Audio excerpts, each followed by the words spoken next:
조기 대선 상황 오면 나가야지. 장이 섰는데 장독배기가 장이 안 갑니까? 이재명 대표를 다룰 사람은 우리 방에 나밖에 없을 겁니다. 그리고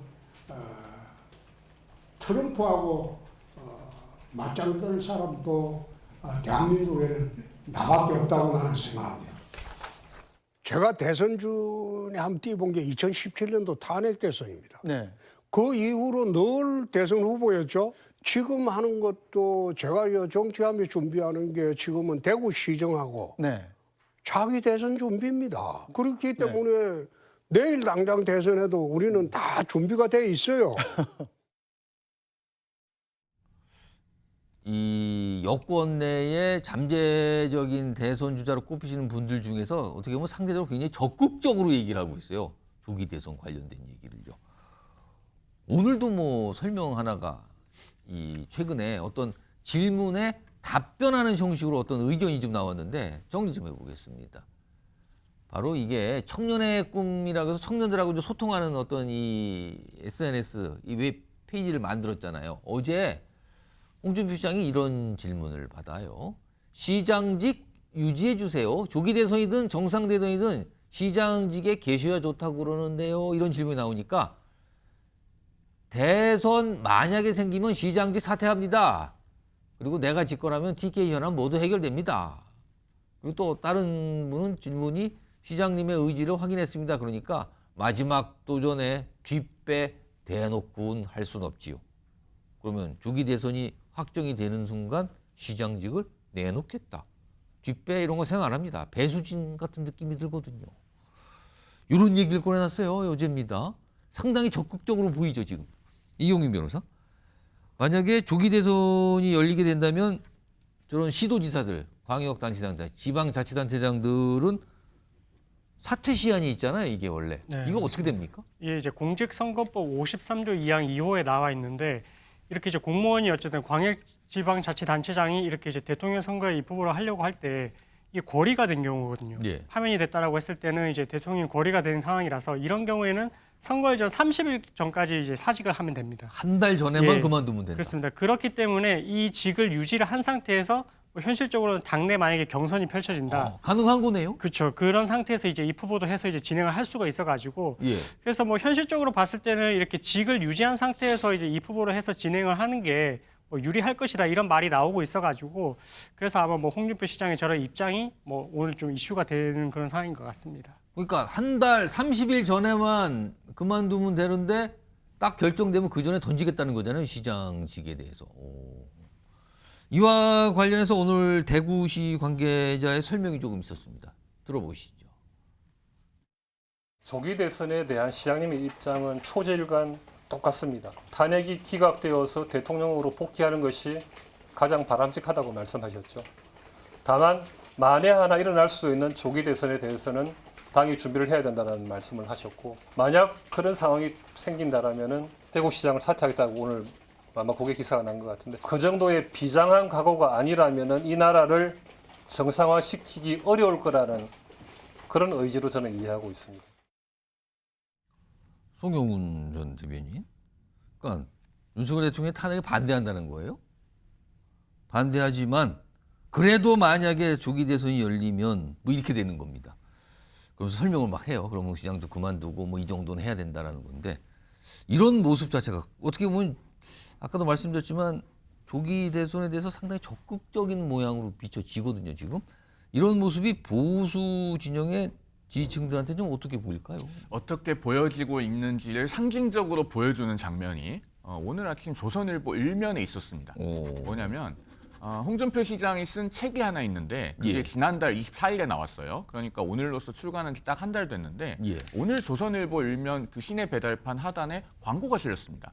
아 그래요? 그런데 보통 이제 홍준표 시장은 본인 스스로가 대선 주자라고 말씀을 하시니까요. 예. 이 대선 주자급 정치인이 책을 내면은 책을 내고 나서 한 달이나 지나서 신문 지면에 광고를 하는 경우가 거의 없습니다. 보통은 처음에 출간할 때 광고를 좀 할 수는 있겠죠. 그러나 예. 한 달이나 지난 시점에 광고를 한다. 그것은 책이 잘 팔리지 않아서가 아닐까. 그렇게 추론을 하게 만드는 부분이 있고요. 그런 점에서 사실은 이 홍준표 시장이 그동안에 보여준 태도가 핵심 보수층으로부터는 상당히 심리적 거리를 멀어지게 하는 요인이 되지 않았나 그렇게 보입니다. 대표적으로 한 서너 가지 장면이 있지 않습니까? 탄핵 소추안이 가결되고 나서 얼마 지나지 않아서 서울로 집을 옮길 것 같다. 트럼프 대통령 취임식에 간다고 하면서 내가 대구시장 자격으로 가는 줄 아느냐. 그리고 또 장돌뱅이가 장이 섰는데 안 갈 수 있느냐. 예. 이런 어떻게 보면은 경망스럽다고까지 표현할 수 있는 그런 태도를 보면서 예. 핵심 보수층에서는 어떤 것을 느꼈냐 하면은 아버지가 중환자실에 누워 계신데 아들이 벌써부터 식당은 내가 물려받을 거야. 이렇게 하는 것 같은 느낌을 준단 말입니다. 그러면은 아무리 그 아들이 식당을 경영을 잘 할 것 같아도 어머니는 그 아들이 식당을 물려받는 것을 반대하기 마련입니다. 지금 홍준표 시장이 처한 상황이 그런 것이고 그래서 오늘 신문에 책 광고까지 싣게 된 것이다. 그렇게 보여집니다. 이동학 전 최고의 보시기에는 좀 사퇴라는 걸 딱 들고 나서 어떻게 보면 되게 강수입니다, 지금. 물론 가정을 또 합니다만 네. 조기 대선이 있을 경우에는 사퇴 카드를 딱 들고 나온 이유는 어떤 이유라고 보십니까? 그러니까 배수진을 치는 거죠. 본인은 마지막 도전이고 여기에서 마지막 그 기회를 마지막이라는 걸 또 강조합니다. 네, 마지막 기회를 당원들과 국민들께서 주셨으면 좋겠다. 나 예. 열심히 해오지 않았냐. 그렇지만 이번 마지막도 내가 안전판을 두고 나가는 것이 아니라 절체절명의 위기에 대한민국을 살려보겠다. 이런 의지를 지금 보여주기 위해서 저 이야기를 하는 것이 아닌가라는 생각을 해보고요. 그런데 지금 총기가 많이 이렇게 떨어지신 것이 아닌가라는 생각이 드는 대목은 예. 그동안 사실 약간 갈치자의 말을 많이 하셨어요. 그러니까 계엄이나 뭐 혹은 탄핵에 대해서 반대하는 것처럼 하다가 근데 대통령 선거에 나간다라고 하는 그런 말이나 그런 이 언행 자체는 기본적으로 탄핵을 전제로 하는 거거든요. 예. 그렇기 때문에 그것이 스텝이 지금 꼬인 측면이 있고 또 그것이 약간 지지층에서는 뭔가 문제가 될 것처럼 그러자 페이스북에다 또 뭔 말을 올렸냐면 윤석열 대통령이 잘 돌아오셔서 나라를 다시 잘 경영했으면 좋겠다 이런 얘기를 또 합니다. 그러니까 이미 이 스텝이 다 꼬여버렸고 그다음에 책 관련해서도 타이밍도 너무 잘못 잡았어요.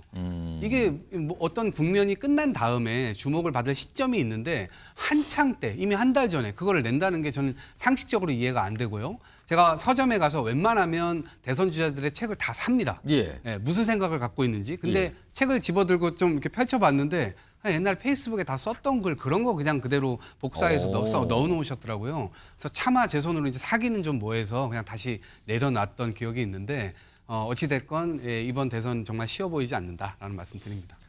이런 가운데 명태균 씨 측에서는 계속 홍준표 대구시장 얘기를 좀 하고 있어요. 요즘에 그렇거든요. 오늘도 좀 그런 얘기 나왔고 이와 관련해서 대구시 관계자의 어떤 반박, 설명도 좀 있었고요.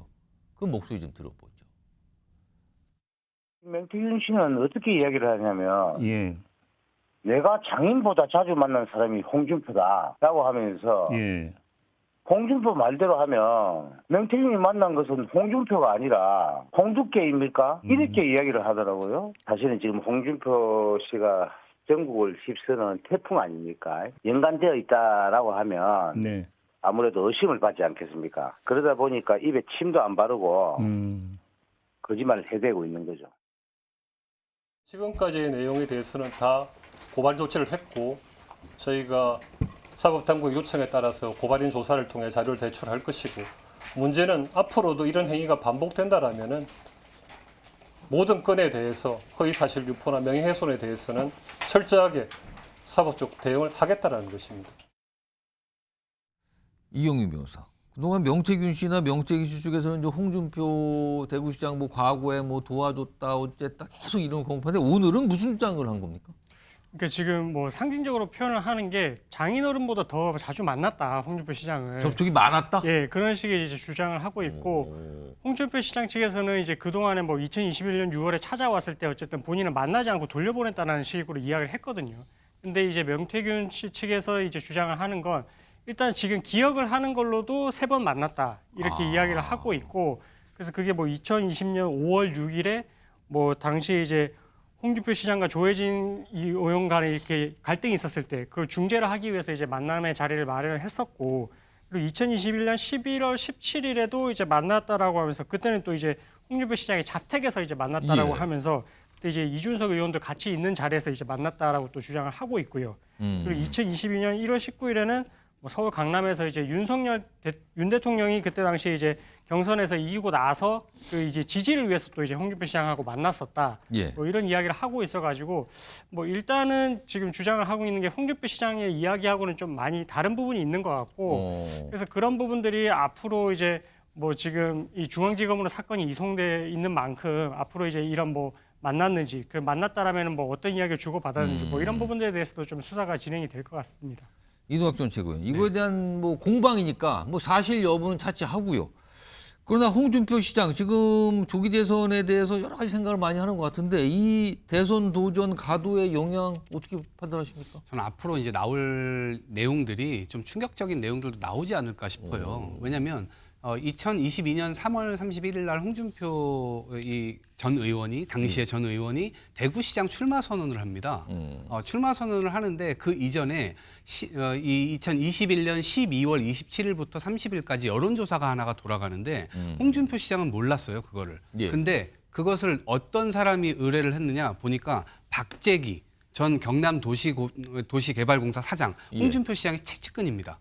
그 사람에 의해서 그런 여론조사가 들어가고 거기에서 1등으로 이제 홍준표 시장이 기록이 되는데 대구의 당원 4만 4천 명의 명단을 명태균 씨 이 회사에서 들고 있었고요. 그걸 가지고 이제 성향조사까지 다 끝냈고 그걸 가지고 여론에 혹시 어떤 조작이 있었는가에 대한 부분, 제가 이 윤석열 대통령의 어떤 여론 조작했던 부분하고 지금 약간 맞물리는 그런 방식이거든요. 예. 그래서 앞으로 이러한 내용의 폭로나 이러한 내용의 현실, 이 사실들이 마구마구 나올 경우에는 홍준표 시장의 대권 가도에는 굉장히 진한 빨간불이 켜질 수가 있다라고 생각을 합니다. 그래서 처음부터 끝까지 다 알고 있는 내용이라든가 본인 스스로가 찔끔찔끔 내놓는 것이 아니라 모든 것을 다 털어야만 경선에서 본인의 어떤 메시지를 명확하게 전달할 수 있을 텐데 굉장히 어려워 보이지 않나 싶습니다. 일단 뭐 이게 뭐 진행형이에요. 계속 이런 비슷한 상황이 계속 이어지고 있거든요. 주장, 그다음에 반박, 부인 뭐 이런 조치가 쭉 이어지고 있는데 이런 상황에서 또 다른 갈래로 보이는데요. 이런 모습이 또 있네요. 화면 좀 보겠습니다. 홍준표 시장과 관련이 좀 있어요. 여기 보면 뒷조사 지시 놓고 공방인데 홍준표 대구시장이 이게 다 오늘 나왔던 얘기들인데 아니 누구를 딱 떠올린 것 같아요. 뭐 특정을 하진 않았는데 공천받아 국회의원 되었어도 공천 보은한다고 내 뒷조사를 지시했다. 너무하지 않나? 그러니까 우재준 의원이 사실 확인도 않고 제가 보좌관 시켜 뒷조사하라 지시했다 하신 점 유감입니다.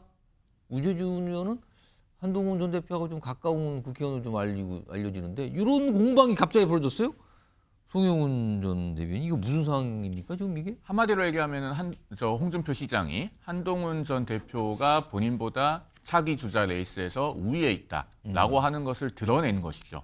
견제를 한 거라고 판단하십니까? 일종의 지금? 네거티브죠. 그러니까 지금 공식적으로는 우재준 의원을 겨냥한 것 같지만 실상은 우재준 의원이 타겟인 것이 아니고 우재준 의원은 한동훈 전 대표와 가까운 국회의원으로 알려져 있기 때문에 예. 한동훈 전 대표에 대한 네거티브를 약간 비껴치는 방식으로 한 겁니다. 그런데 원래 정치에서는 3등이 2등에게 네거티브를 하고 2등이 1등에게 네거티브를 하지 예. 1등이 2등에게 네거티브를 하거나 2등이 3등에게 네거티브를 하지는 않습니다. 즉 자기보다 우위에 있고 강세에 있는 상대에게 네거티브를 하는 것이거든요. 예. 지금 우재준 의원은 뭐라고 밝히고 있냐면은 전날 식사 자리에서 덕담을 해주시고 뒤돌아서서 이렇게 페이스북을 통해서 비판하시는 것은 이해가 가지 않는다라고 하면서 본인은 보좌관에게 일절 뒷조사 시킨 적이 없다고 강력하게 부인하고 있습니다. 예. 자, 그렇다면은 저런 노이즈를 일으키는 것은 일종의 네거티브 성격이 있다고 봐야 되고 앞서 말씀드린 것처럼 굉장히 자존심이 강한 홍준표 시장이 본인보다 한동훈 전 대표가 잠재적으로 우위에 있다고 판단을 하기 때문에 저런 행동을 했다고 보는 것이 합리적인 관측이 아닐까 하는 생각이 듭니다.